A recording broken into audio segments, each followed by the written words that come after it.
Hormatly vatandaşlar, men Türkmenistan'ın prezident saylawlaryna dağlaşar hökmünde öz meýilnamamy sizin dikkatinize hödürleýän.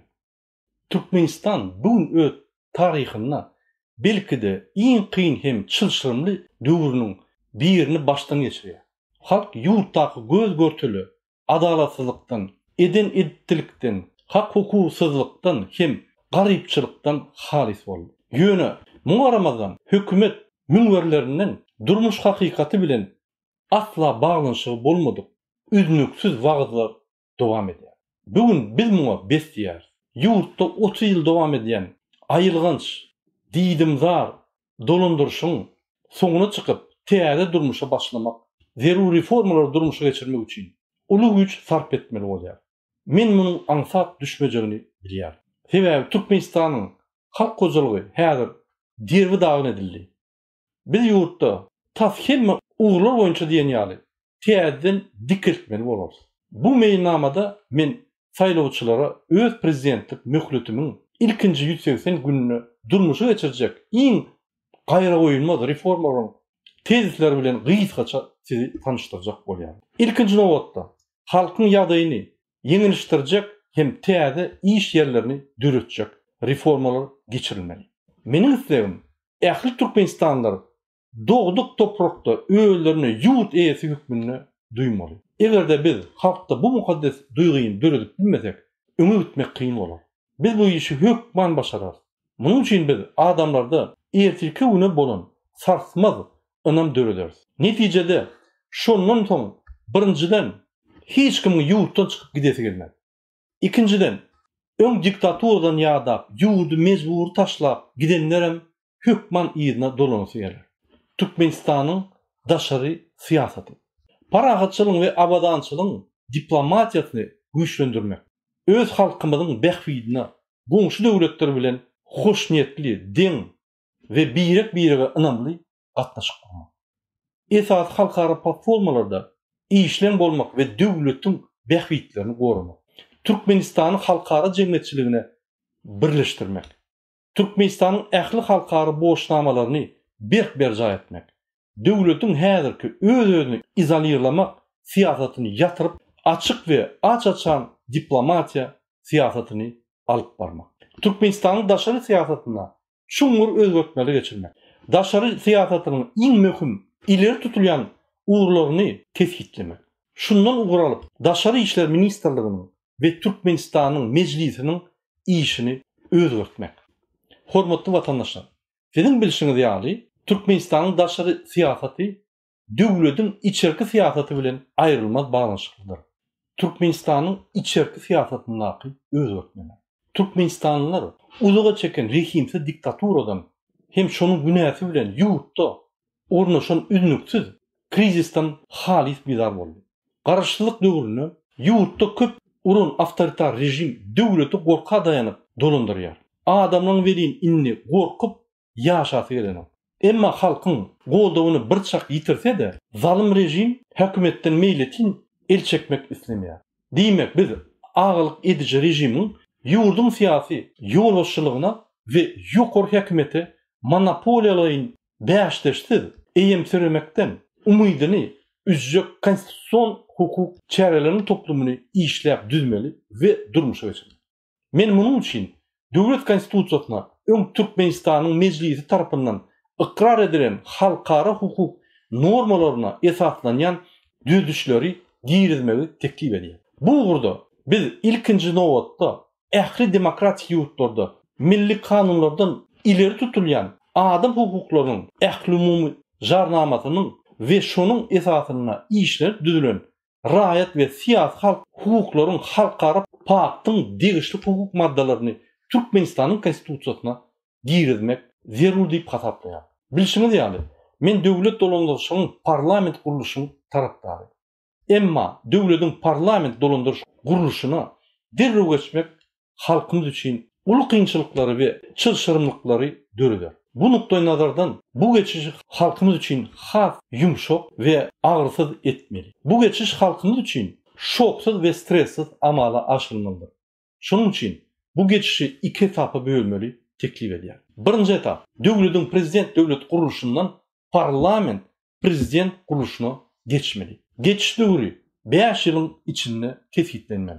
Bunun için haçanla bir kanun hükümet çalışılandan soň wagtlaýyn hükümet döredilýär. Türkmenistanyň syýasy krizisi çözmek için Türkmenistanyň wagtlaýyn hükümetiniň karary esasynda Milli Geňeş ýagny parlament dargadylar. 1992-nji ýyllaky kabul edilen Türkmenistanyň 1-nji konstitusiýasyna we wagtlaýyn geçiş hükümetiniň karary laýyklykda garşy halkara finçilarynyň gatnaşmagyna Türkmenistanyň prezidentiniň erkin we açyk taýdawlary meýilleşdiriler we geçiriler. 1992-nji ýyllaky konstitusiýa we wagtlaýyn hükümetiniň kararyna laýyklykda Türkmenistanyň prezidentligine dalaşýarlary belli almakdaky ähli bir kanun etmeli çäklendirmeler ýatyrlar.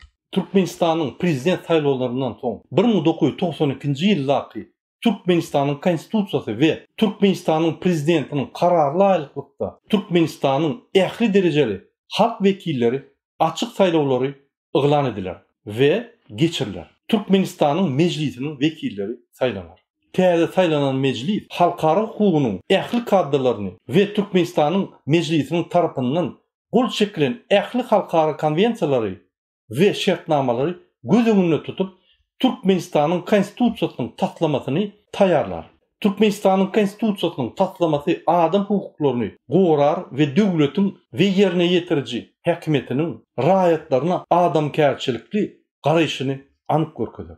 Konstitusiýanyň taslamasy halk arasynda günne aranyp maslahatlaşylar we Türkmenistanyň ähli maglumat gurmalary we habar beriş serişdelerini görkezler. Türkmenistanyň mejlis tarapyndan kabul edilen ähli bellikler we teklipleri öwrenemizden soň Türkmenistanyň ilkinji halk demokratik konstitusiýasy kabul edilir.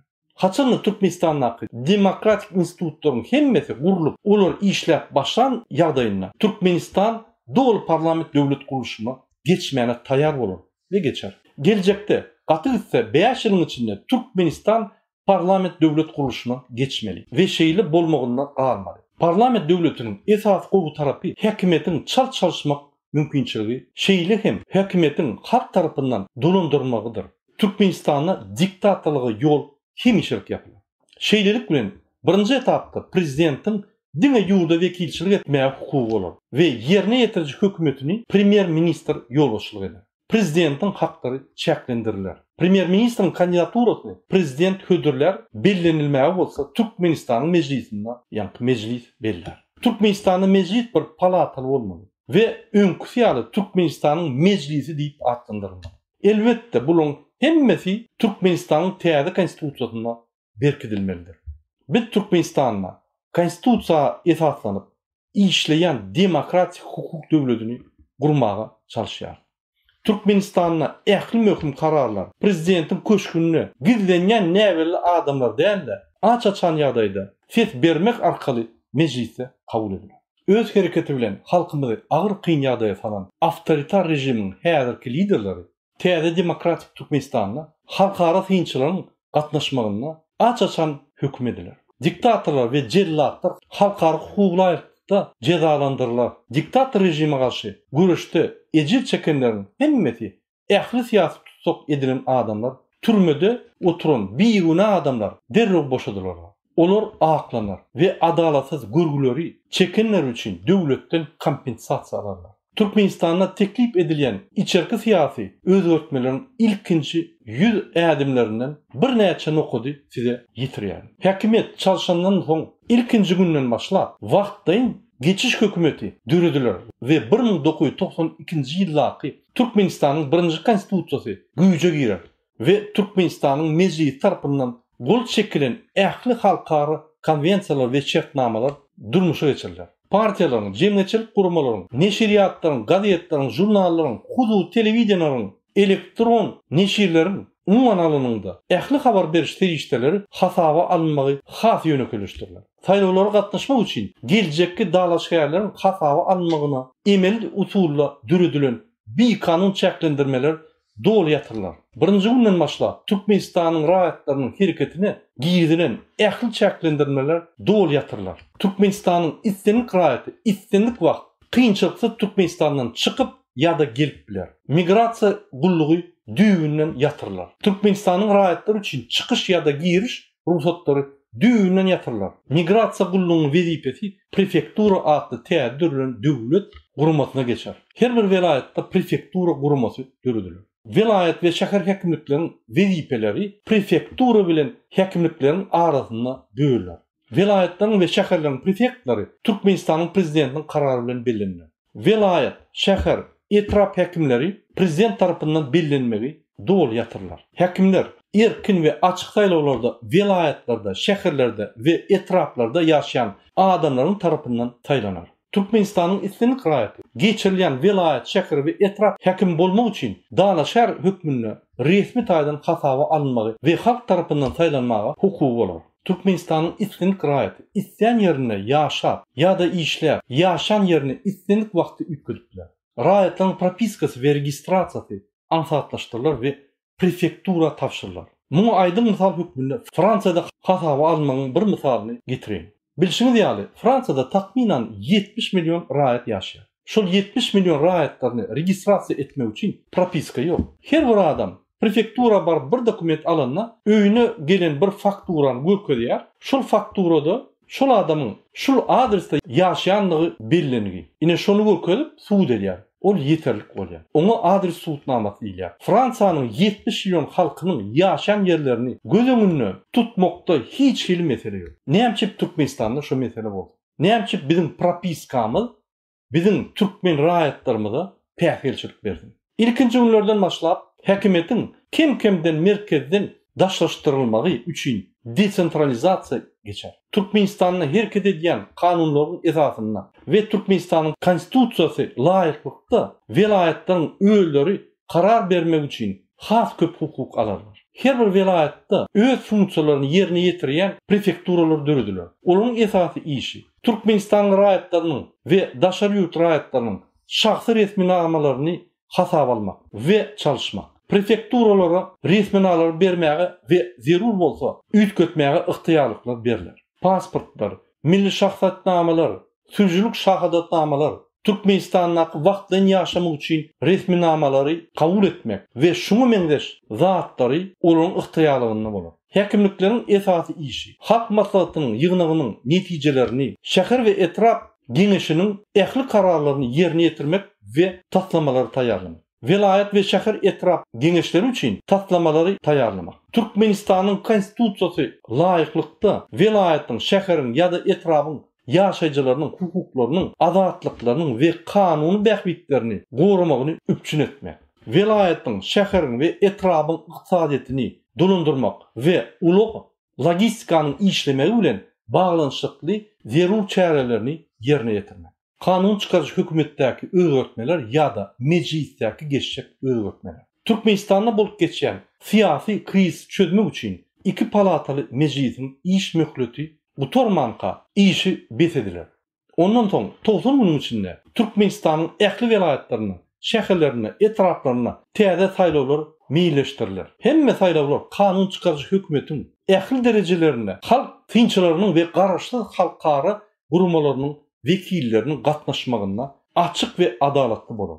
Her bir köpçülikden habar beriş terişleri Dana şäheriniň alyp barýan saýlaw kampaniýasyny tutuşlugyna beýan ederler. Täze saýlanan mejlis halkara hukugynyň ähli kaddalaryny Türkmenistanyň mejlisiniň tarapyndan gol çekilen halkara konwensiýalary we şertnamalary göz öňünde tutup Türkmenistanyň konstitusiýasynyň taslamalaryny taýýarlarlar. Türkmenistanyň täze konstitusiýasynyň taslamasyna adam hukuklary bilen baglanşykly ähli maddalar we döwletiň raýatlaryna insapperwer garaýşy bilen baglanşykly maddalar güýçlendirilýär.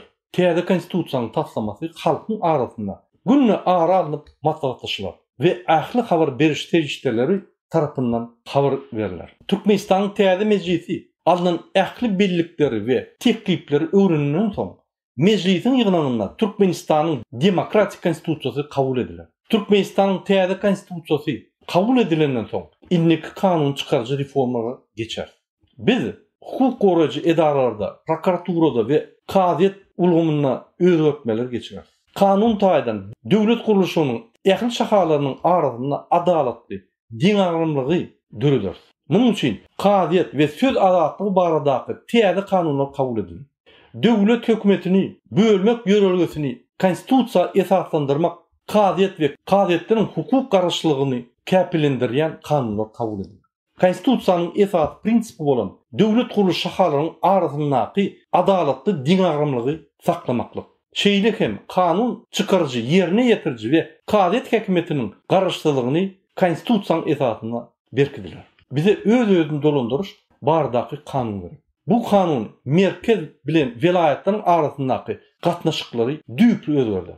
Bu kanun welaýatlara garaşlylygy, urundaky mümkinçilikleri we welaýatlanyň saýlawçylygyň öňünde jogapkärçiligi köpeldi. Hormatly watandaşlar, bu häkimet çalşynyň ilkinji günlerinden başlap durmuşa geçiriljek syýasy özgertmeleriň gysga sanawy, Türkmenistanyň netijeli ösmegi üçin özgertmeleri depkinli ýokary derejede başlamaly we ýakyn ýyllarda olary şol depkinne saklap gelmeli. Türkmenistan ilmi-dama özgertmeleri alyp barmaly we güllläp ösmeli. Bizim halkymyzyň aň düşünjesi ösmeli. Halkymyz özgertmeleri kabul etmeli. Özgertmeleriň maksady halkyň hal maddi ýagdaýyny gowulaşdyrmak we östürmek bolmaly. Diňe şol pursatda Türkmenistan dünýäde iň ösen döwletleriň biri bolar we ösen döwletleriň hatarına girer. Hormatly watandaşlar, şunuň bilen men gelecekde Türkmenistanyna men prezident bolamda Türkmenistanyň daşarky we içki syýasatynyň geçiriljek reformalary, ýagny özgertmeleri barada size gurulmaly. Sağ olun hormatly watandaşlar.